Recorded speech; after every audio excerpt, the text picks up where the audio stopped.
بے نظیر بھٹو صاحبہ کے تیسرے بھائی موجود ہیں. یہ ایک ایسی شخصیت ہیں کہ جن کی آزادی کے لیے جو ہے وہ پی آئی اے کی ایک فلائٹ بھی جو ہے وہ ہائی جیک کی گئی تھی. جب ذوالفقار علی بھٹو صاحب نے ایک سٹینڈ لیا فیلڈ مارشل ایوب خان کے خلاف حکومت سے باہر نکل کر، تو صرف میں ہی نہیں اکثریت ان سے متاثر ہوئی. نو ڈاؤٹ ذوالفقار علی بھٹو میں بہت ساری خوبیاں تھیں. پیپلز پارٹی کے ساتھ ختم کر کے اب پی ٹی اے کے ساتھ کھڑے ہیں. پیپلز پارٹی سے کنارہ کشی اس لیے کی ہے کہ محترمہ بے نظیر بھٹو کی شہادت کے بعد یہ وہ پارٹی رہی نہیں ہے. یہ جس طرح نون لیگ ہے، یہ زرداری لیگ بن کے رہ گئی. جو ہی محترمہ بے نظیر بھٹو کی شہادت ہوئی اور اقتدار جو ہے وہ آ گیا ہاتھ میں آصف علی زرداری کے اور پارٹی بھی آ گئی. ان سمجھوتوں کے پیش نظر پیپلز پارٹی کا کارکن پیپلز پارٹی سے مایوس ہوتا چلا گیا. وہ نظریاتی آدمی نہیں ہے، نہ انقلابی آدمی ہے. اب وہ کھڑا ہو گیا ہے، ضدی آدمی ہے، پٹھان ہے اور بہت ضدی پٹھان ہے.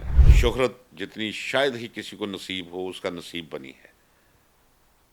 دولت کی اتنی زیادہ اسے کوئی ہے نہیں ہے. کوئی بات گزارے والا آدمی ہے، درویش آدمی ہے اندر سے. اس لحاظ سے السلام علیکم، نیو ڈیجیٹل سے میں ہوں علی مراد. ناظرین، میرے ساتھ بے نظیر بھٹو صاحبہ کے تیسرے بھائی موجود ہیں. یہ ایک ایسی شخصیت ہیں کہ جن کی آزادی کے لیے جو ہے وہ پی آئی اے کی ایک فلائٹ بھی جو ہے وہ ہائی جیک کی گئی تھی. تاریخ میں ایسے بہت سے اوراق ہیں جن سے یہ شخصیت جو جڑی ہوئی ہے. آئیے تاریخ کی وہ چند واقعات جو ہیں وہ ان سے سنتے ہیں، اور ساتھ ہی ساتھ اپنی 40 سالہ رفاقتیں پیپلز پارٹی کے ساتھ ختم کر کے اب پی ٹی اے کے ساتھ کھڑے ہیں. یہ تمام تر کہانی کیا ہے، آئیے انہی سے جانتے ہیں. السلام علیکم سر. وعلیکم السلام جناب. خواجہ آصف بٹ صاحب، مجھے بتائیے گا کہ ایک تاریخ ہے جو آپ سے منسوب ہے، تو پہلے مجھے بتائیے گا کہ ذوالفقار علی بھٹو صاحب کے ناقدین میں آپ کا شمار ہوتا تھا، پھر اتنی زیادہ محبت کہ بے نظیر بھٹو صاحبہ اپنا تیسرا بھائی کہا کرتے تھے آپ کو. ہمیں تاریخ میں بہت، پاکستان کی سیاسی تاریخ میں بہت پیچھے جانا پڑے گا. جب ذوالفقار علی بھٹو صاحب نے ایک سٹینڈ لیا فیلڈ مارشل ایوب خان کے خلاف حکومت سے باہر نکل کر، تو صرف میں ہی نہیں اکثریت ان سے متاثر ہوئی. اور پھر انتخابات آئے 1970 کے، اور 1970 کے انتخابات میں اس وقت میٹرک کا اسٹوڈنٹ تھا. اور میٹرک کا اسٹوڈنٹ اچھا والا باشعور ہوتا ہے. تو ذوالفقار علی بھٹو میری پسند. پہلی دفعہ ہم نے دیکھا کہ جناب ایک رونق لگی ہوئی ہے سڑکوں پہ. نہیں تو یہ ماحول نہیں تھا. الیکشن کبھی ہوئے نہیں. یہ پہلے عام انتخابات تھے جو ہوئے پاکستان کے اندر 1970 والے. تو ایک سڑکوں پہ جلوس گزر رہے ہیں، نعرے لگ رہے ہیں ذوالفقار علی بھٹو کے خلاف، حق میں، آمریت کے خلاف. تو ہم بھی اس میں شامل ہو گئے. تو جب وہ کہتے ہیں کہ آپ کی پہلی محبت وہ کبھی ختم نہیں ہوتی. اس کے بعد ذوالفقار علی بھٹو برسر اقتدار آئے، لیکن پاکستان ٹوٹ گیا. پاکستان ٹوٹ گیا تو ایک جذباتی سا، اس وقت میں بھی پھر آ چکا تھا اسٹوڈنٹ پالیٹکس میں. تو میں اپنے کالج میں سیکرٹری جنرل ہوا. تو بنگلہ دیش نامنظور ایک جذباتی نعرہ تھا. بس اس تحریک کا میں حصہ بن گیا. وہاں سے پیپلز پارٹی اور مجھ میں ایک فاصلہ بڑھنا شروع ہوا. اس کے بعد پھر میں نے پریزیڈنٹ کا الیکشن کنٹیسٹ کیا ہمارے کالج سیالکوٹ میں. پریزیڈنٹ الیکٹ ہوا تو میرے برخلاف پیپلز پارٹی کا ہمائی یافتہ وہ کینڈیڈیٹ تھا. تو فاصلے اور بڑھ گئے. تو جب میں پریزیڈنٹ ہوا تب ملک کے حالات بھی بدل چکے تھے. نو ڈاؤٹ ذوالفقار علی بھٹو میں بہت ساری خوبیاں تھیں، اور ان خوبیوں کا اظہار بھی انہوں نے کیا، مظاہرہ بھی کیا. اور ان خوبیوں سے اس ملک اور اس قوم کو فائدہ بھی پہنچا. لیکن ان کا طرز حکومت جو تھا، دیانتداری کے ساتھ آپ کو کہتا ہوں، ان ساری محبتوں کے باوجود جو آج بھی میری وابستہ ہے بھٹو صاحب کے ساتھ، ان کا طرز حکومت مستبد تھا، جمہوری نہیں تھا.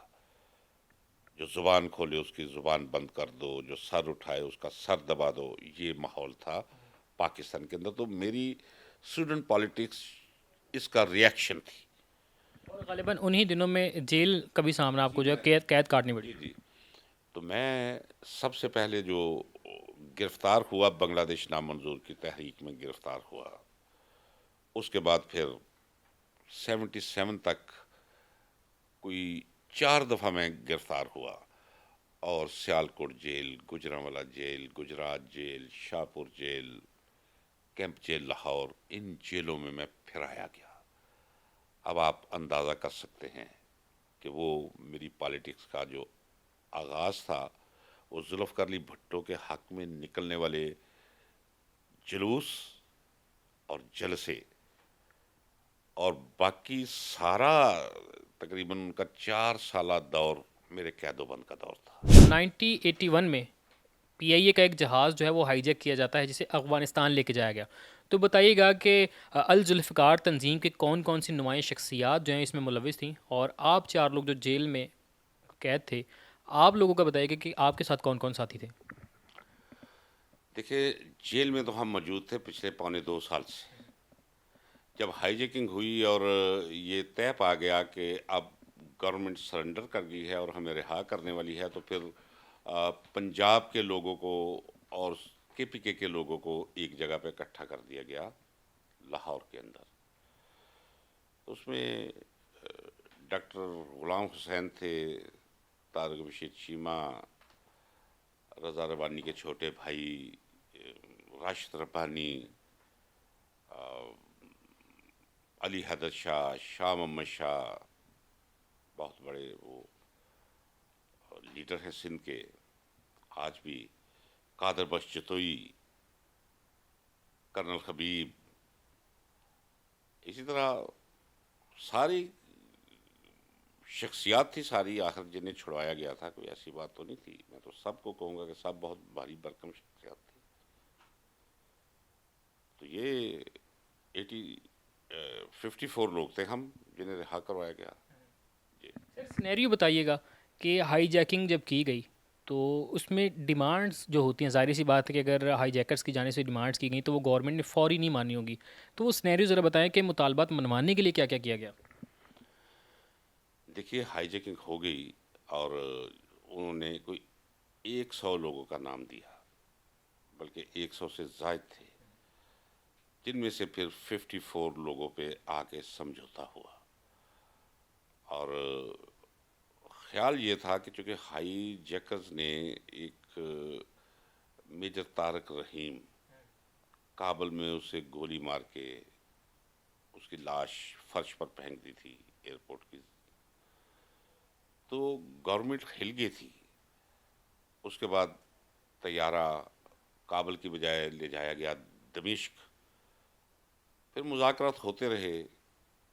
10-11 دن کے بعد گورنمنٹ نے فیصلہ کر لیا کہ وہ ہمیں رہا کر دے گی ان کی ڈیمانڈ پہ. اور یہاں یہ میں ضرور کہتا چلوں کہ ہم رہا ہونے کے لیے تیار نہیں تھے. تو جب ہمیں بلوا کر کہا گیا کہ جناب ہائی جیکنگ ہوئی ہے اور آپ کو انہوں نے ڈیمانڈ کیا ہے کہ آپ کو رہا کر کے بھیجا جائے ان کے پاس, تو میں نے صاف انکار کیا.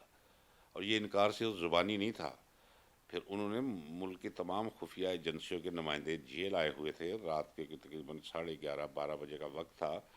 تو انہوں نے کہا جی آپ لکھ کر دے دیں. تو میں نے لکھ کر دیا, جو آج بھی ریکارڈ میں موجود ہے, کہ جی میں قطعی طور پہ نہیں جانا چاہتا, اور میں سمجھتا ہوں کہ یہ ہائی جیکنگ اس وقت جو جنرل ضیاء الحق کے خلاف ایک ٹیمپو بن رہا ہے جمہوری قوتوں کا, یہ اسے سبوتاز کرنے کے لیے یہ ہائی جیکنگ کروائی گئی ہے. یہ ہائی جیکنگ ہوئی نہیں ہے. اور یہ میری سٹیٹمنٹ تھی. لیکن چونکہ انہوں نے ہمیں بھیجنا تھا, لہٰذا الٹے ہاتھ کر کے رسیوں سے باندھ کر ہمیں وہ جہاز میں سوار کر دیا گیا اور ہمیں دمشق بھیج دیا گیا. سر اگر بات کی جائے موجودہ صورتحال کی, 40 سالہ رفاقتیں جو ہیں پیپلز پارٹی سے آپ نے جو ہے اپنے اقتدام کو پہنچاتے ہوئے پی ٹی آئی کے نظریے کو بڑا جو ہے وہ اہمیت کا حامل جو ہے وہ ٹھہرایا ہے, اور ساتھ ہی ساتھ خان صاحب سے ملاقات بھی ہوئی ہے. تو اس ملاقات کی اندر کی کہانی ذرا بتائیے گا. دیکھیں, پہلی بات تو یہ ہے کہ پی ٹی آئی کوئی نظریاتی جماعت نہیں ہے. اب یہ سوال یوں بنتا تھا کہ میں نے پیپلز پارٹی سے کنارہ کشی کیوں کی ہے. پیپلز پارٹی سے کنارہ کشی اس لیے کی ہے کہ محترمہ بے نظیر بھٹو کی شہادت کے بعد یہ وہ پارٹی رہی نہیں ہے. جس طرح نون لیگ ہے یہ زرداری لیگ بن کے رہ گئی. جو ہی محترمہ بے نظیر بھٹو کی شہادت ہوئی اور اس کے احترام میں لوگوں نے 2008 والے عام انتخابات میں ووٹ دیے پیپلز پارٹی کو، اور اقتدار جو ہے وہ آ گیا ہاتھ میں آصف علی زرداری کے، اور پارٹی بھی آ گئی. پھر پارٹی میں ہر وہ شخص جس کے دل کے اندر ذوالفقار علی بھٹو بستا تھا، یا جس کے دل کے اندر محترمہ بے نظیر بھٹو کا احترام موجود تھا، اس کا کبھی وہ ساتھی رہا تھا، اسے اپنے سے دور رکھنا شروع کر دیا. پھر بابروان جیسے لوگوں کو لے، الف جیم دار لوگ وہ آ گئے، اور پھر اتنے بے اصول سمجھوتے کیے جن کی ایک طویل تاریخ ہے جو اگر بیان کروں تو شاید صبح ہو جائے. ان سمجھوتوں کے پیش نظر پیپلز پارٹی کا کارکن پیپلز پارٹی سے مایوس ہوتا چلا گیا، اور انہی دنوں میں عمران خان ایک تیسری قوت کے طور پہ سامنے آیا. لیکن اس نے پہلے خود عوام میں اپنی جگہ بنائی. اب عمران خان اسٹیبلشمنٹ کا مرہون منت نہیں ہے، وہ عوام کے دماغوں اور دلوں کے اندر بیٹھا ہوا ہے. اس میں تو اگر کسی کو شک ہے تو پھر وہ جانے، اور اس کا جو ہے وہ تہمینہ اور تجزیہ اور اس کا اندازہ اسے مبارک ہو. اس وقت 70% سے زیادہ لوگ عمران خان کے ساتھ ہیں. سر جب ملاقات کرنے گئے جیل میں تو خان صاحب کو بذات خود آپ نے جو ہے شخصیت کے طور پہ کیسے پایا؟ دیکھیں، پہلے تو آپ یہ مجھ سے سوال پوچھیں نا کہ عمران خان کو آپ پسند کیوں کرتے ہیں. میں نے پہلے کہا کہ وہ نظریاتی آدمی نہیں ہے، نہ انقلابی آدمی ہے، لیکن وہ جس طرح ایولز کے خلاف کھڑا ہوا ہے، حالانکہ سوچ سمجھ کر وہ کھڑا نہیں ہوا، اسے دھکیل کر اس دائرے میں کھڑا کیا گیا ہے. لیکن اب اس کی اپنی ایک طبع ہے، اپنی سرشت ہے، اپنا ڈی این اے ہے، اپنی کیمسٹری ہے. اب وہ کھڑا ہو گیا ہے، ضدی آدمی ہے، پٹھان ہے، اور بہت ضدی پٹھان ہے. اس کی پوری زندگی جو ہے وہ ایک ڈٹرمنیشن. مثلا اس نے کہا جی میں بناؤں گا شوکت خانہ ہاسپٹل، جس کے ساری دنیا نے کہا امکانات نہیں ہے چلنے کے لیے، بنا دیا، اور بھی بہت کچھ. تو وہ اس وقت سمجھتا ہے کہ وہ ملک اور قوم کی خاطر یہ سب کچھ بھگت رہا ہے. زندگی میں اس نے تمام عیش و نشاط کے مرحلے بھگتا لیے ہوئے ہیں. شہرت جتنی شاید ہی کسی کو نصیب ہو اس کا نصیب بنی ہے. دولت کی اتنی زیادہ اسے کوئی ہے نہیں ہے، کوئی بات گزارے والا آدمی ہے، درویش آدمی ہے اندر سے. اس لحاظ سے تو پیسے بھی اس کے پاس اتنے ہیں جس سے اس کی زندگی گزر سکتی ہے. اب وہ کھڑا ہے اور وہ سمجھتا ہے کہ اگر اسے اڈیالہ جیل میں بھی موت آ جائے، اس کی قبر وہاں بھی بن جائے تو اس کے لیے تیار ہے. لیکن کسی سے ڈیل کر کے باہر آنے یا ملک سے باہر جانے کے لیے وہ قطعی طور پہ تیار، کہنا تو بہت بڑا لفظ ہے، وہ سننے کے لیے بھی تیار نہیں ہے. اور یہ ایک سٹیٹ آف مائنڈ ہوتی ہے. جی، خواجہ صاحب کی آپ نے گفتگو سنی اور ان سے پاکستان کے اوراق، تاریخی اوراق کے چند واقعات جو ہم نے آپ کی سماعتوں کی نظر کی. اسی کے ساتھ اپنے میزبان کو اجازت دیجیے. اللہ نگہبان.